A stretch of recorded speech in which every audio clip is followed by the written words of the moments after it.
지금 이 이야기를 듣고 계신 여러분이 만약에 그 일주일 전에 월스트리트 트레이더한테 가서 며칠 뒤에 미국이랑 이란이 5일간 휴전 합의를 할 거다라고 말했다면 아마 당장 주식 풀매수해야 한다고 난리가 났겠죠. 소리 지르고. 그렇죠. 무조건 사야 한다고 했겠죠.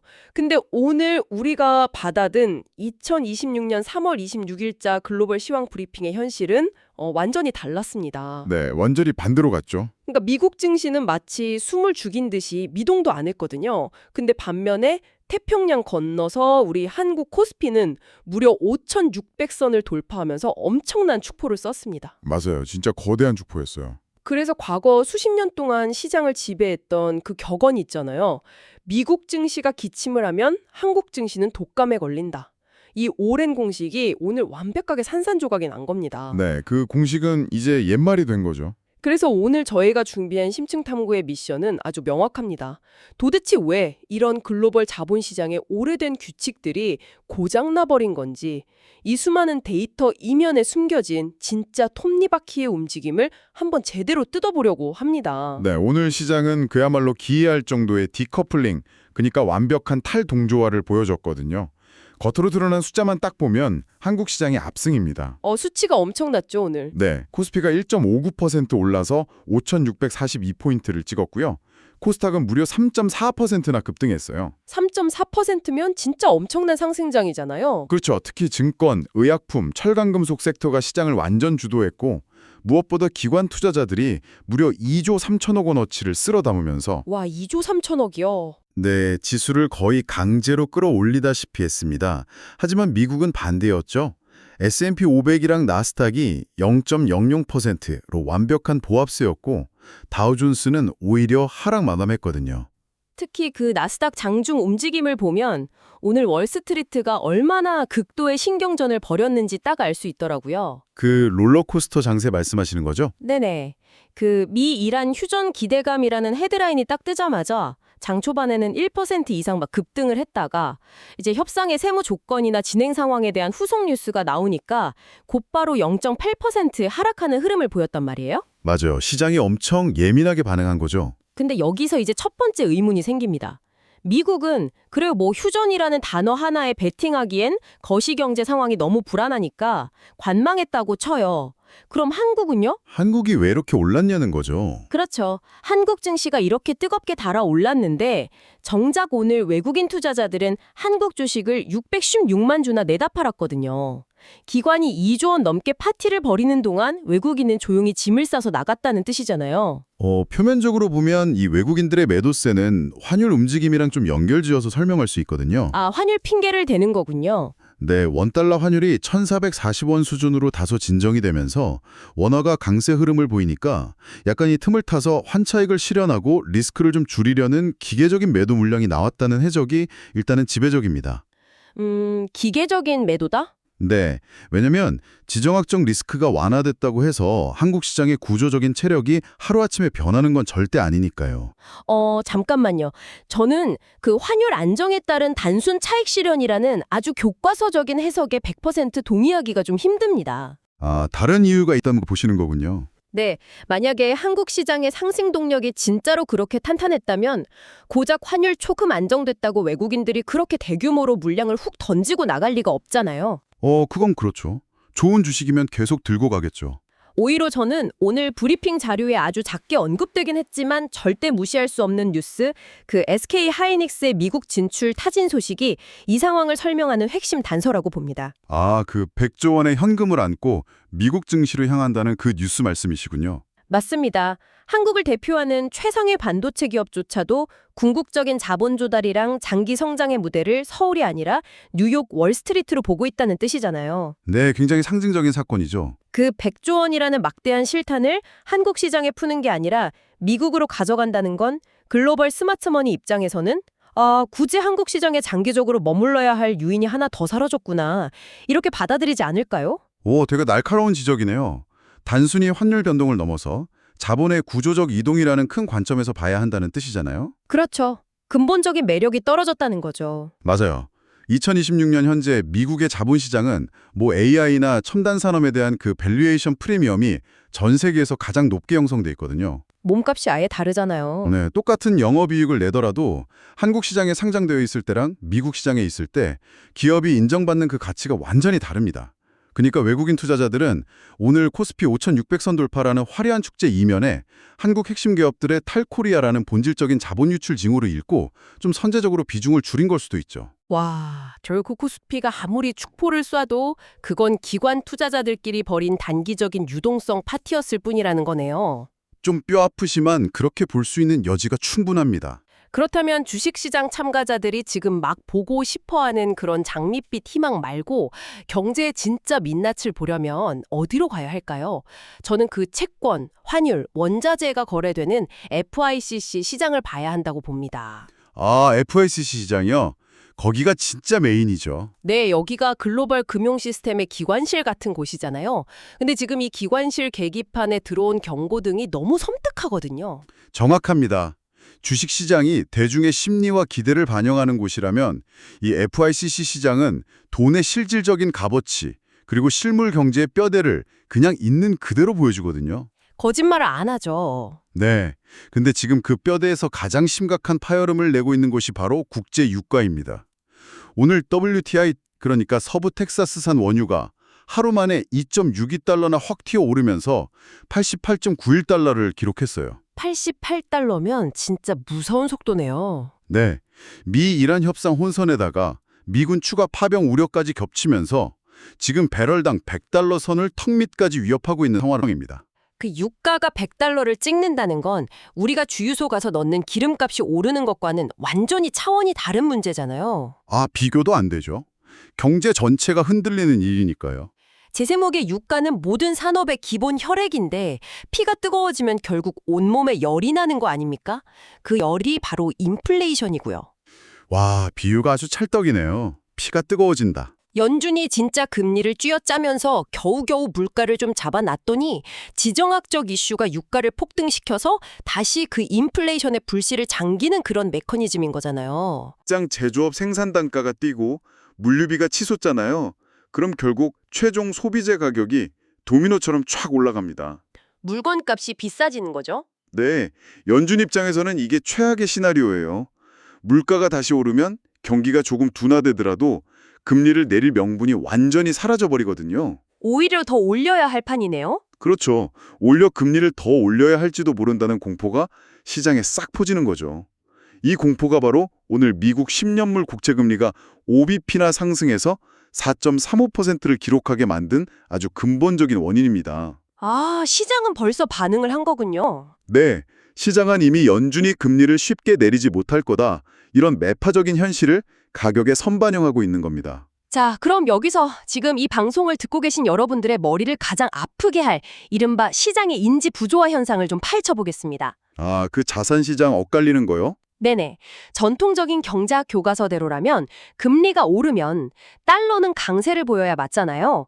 근데 오늘 달러 인덱스는 유로화 강세에 밀려서 오히려 하락했어요. 네, 달러가 힘을 못 썼죠. 근데 더 황당한 건 자산시장의 양극화입니다. 극강의 안전자산이라는 금값은 오늘 살짝 오르긴 했지만 최근 한 달 동안 보면 무려 15%나 수직 낙하를 했거든요. 엄청 빠졌죠. 금값이 그렇게 빠지기 쉽지 않은데? 그렇죠. 근데 초고위험 자산의 대명사인 비트코인은 ETF 순유입에 힘입어서 오늘 10만 3천 달러를 돌파했어요. 전쟁 위험이 있는데 사람들이 금을 팔고 비트코인을 산다. 도대체 글로벌 자금들이 어떤 메커니즘으로 움직이길래 이런 앞뒤가 안 맞는 양방향 베팅이 나오는 겁니까? 과거의 문법으로만 보면 이거는 철저한 모순이 맞습니다. 근데 2026년 현재의 금융 인프라를 딱 이해하시면 이 기이한 흐름이 단번에 해석이 됩니다. 오, 핵심이 뭔가요? 핵심은 바로 접근성과 유동성의 차이예요. 과거에는 전쟁 같은 극단적 위기 상황이 터지면 그 물리적인 금, 골드바가 최고의 도피처였잖아요. 그렇죠. 금고에 넣어두고. 네, 근데 지금 기관 투자자들한테 금은 보관 비용도 들고 이동도 어렵고 무엇보다 현금화하는데 시간이 너무 걸리는 무거운 자산이 되어버렸어요. 아, 팔고 싶을 때 바로바로 팔기가 번거롭다. 맞아요. 반면에 비트코인은 어떤가요? 현물 ETF가 완전히 승인되고 기관들 포트폴리오에 정식으로 편입이 되면서 그냥 마우스 클릭 한 번이면 수십억 달러를 1초 만에 샀다 팔 수 있는 그야말로 초유동성 자산이 된 겁니다. 아, 이게 단순히 자산이 위험하냐 안전하냐 그 프레임이 아니군요.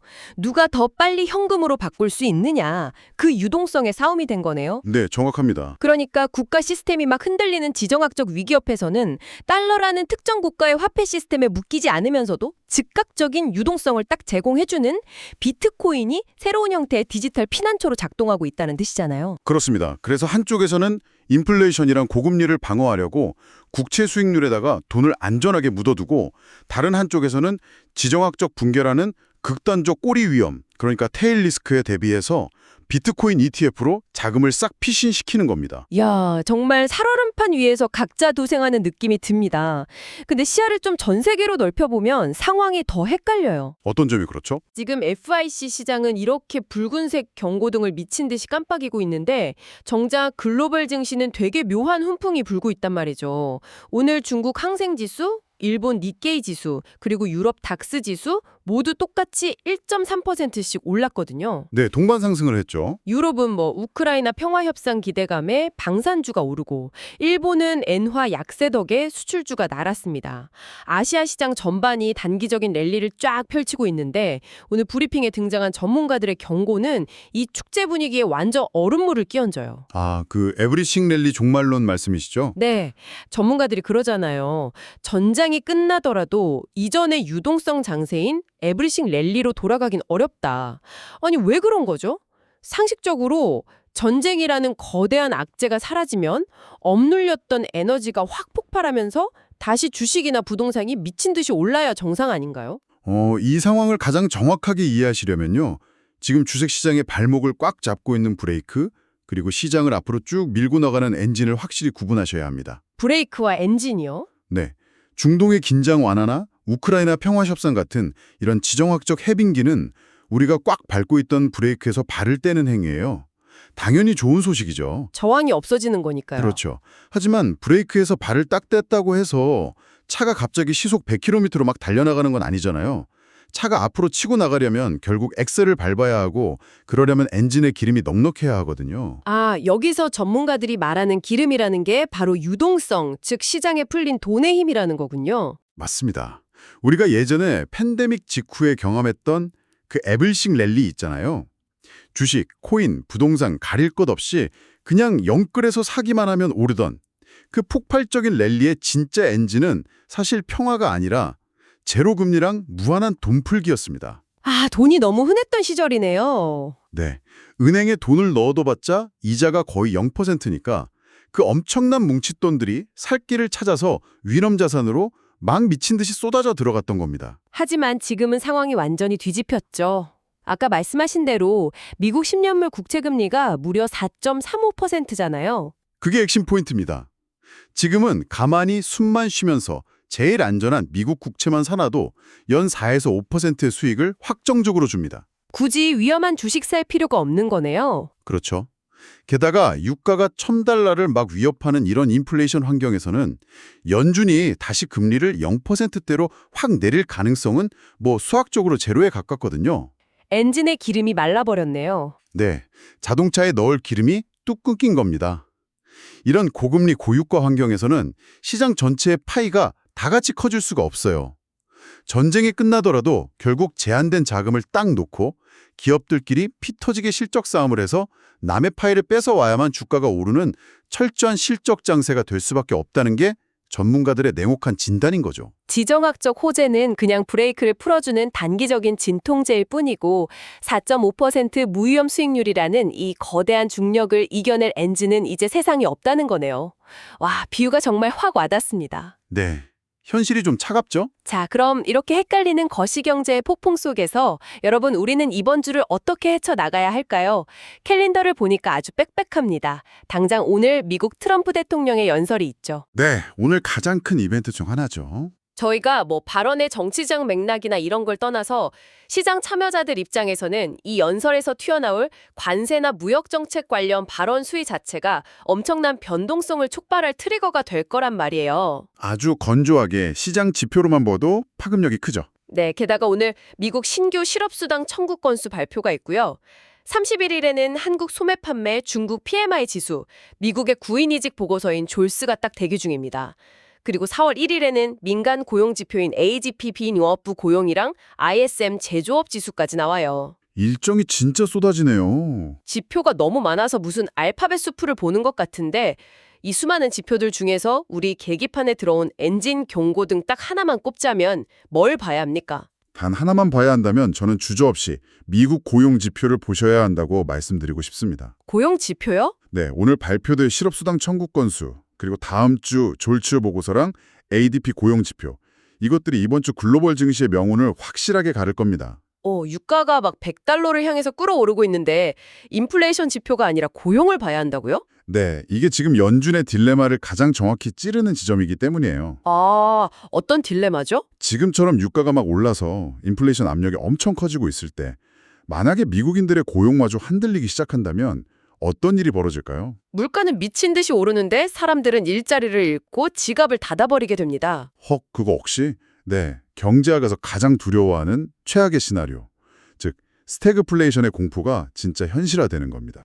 고용이 탄탄하게 잘 버텨주면 연준은 아직 미국인들이 비싼 기름값이랑 높은 이자를 감당할 체력이 되네 하면서 고금리를 뚝심 있게 쫙 유지할 수 있겠지만 만약에 실업수당 청구 건수가 막 폭증하거나 졸스에서 빈 일자리가 확 급감한다면 시장은 완전히 패닉에 빠지겠군요. 바로 그겁니다. 물가 잡으려다 실물 경제가 지금 다 박살나고 있다면서 연준한테 당장 금리 내리라고 시장이 아우성을 칠 테니까요. 정확한 시나리오예요.